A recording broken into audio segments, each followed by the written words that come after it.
Hey everybody, how are you doing? It's Dr. Palmer. I'm just wanting to go over Module 1 with you. Keep in mind that Module 1 also coincides with Chapter 1. I'm in your home page, so I'm just going to click on Modules. And let's scroll down to Module 1. And Chapter 1 is titled The Changing Face of Business. So if you click on that link right there, you will see our learning objectives or our module outcomes.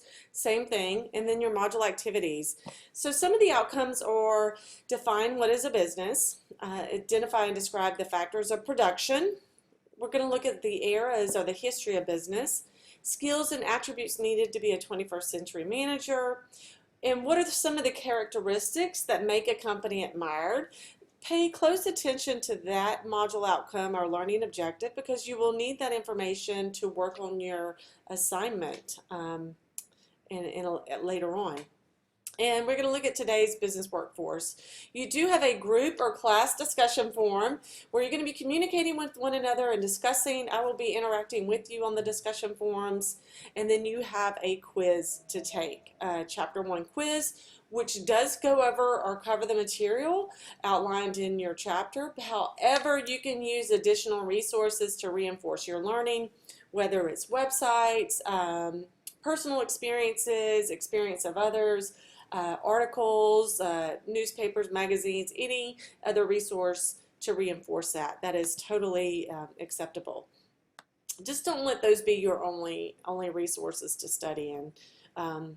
You definitely want to be reading. You do have a required reading in all of your modules, and that's to read and study your Chapter 1.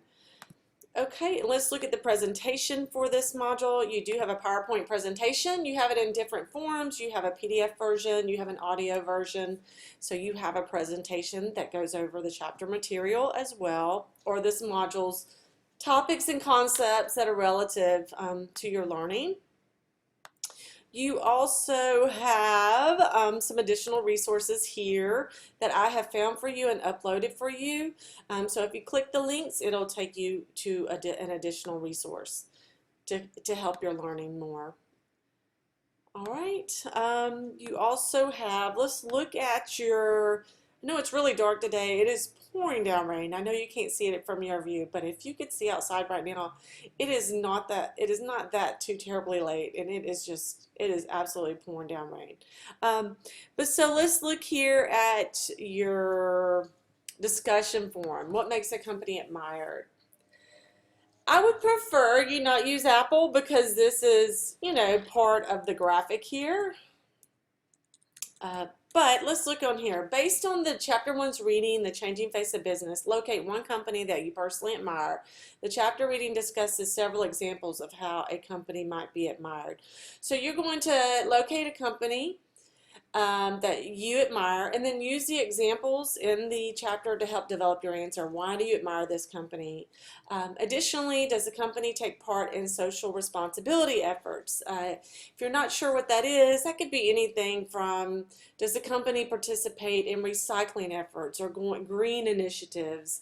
There's other examples. Do they give back? Do they, give money to a charity? Do they sponsor a Little League team in town? There's other examples as well. So explain what these are. If not, though, give examples of how this company could implement social responsibility initiatives. So if you were a consultant for the company, what would you recommend to them to do these social responsibility initiatives?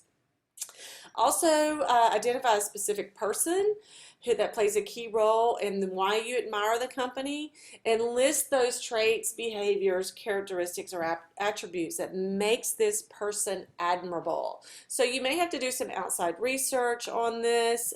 These are just the learning outcomes associated with the discussion forum. It just shows you how everything aligns, how this discussion forum aligns with your learning outcomes, your chapter outcomes, your module outcomes. You do not have to answer these questions here. It's just there to show you how everything fits together and aligns. You do have your quiz, and be sure that you look at your rubric. And you want to answer all the questions. You want to reply to a classmate. You want to express your ideas clearly and concisely. Use appropriate language, no text typing, and be sure to cite any sources used. You will be using outside resources to develop your answers, so you want to cite those with either the website address, the author's last name and copyright year, for example, or the two main ways. I hope you have a great rest of whatever you're doing, and I will talk to you soon. Bye.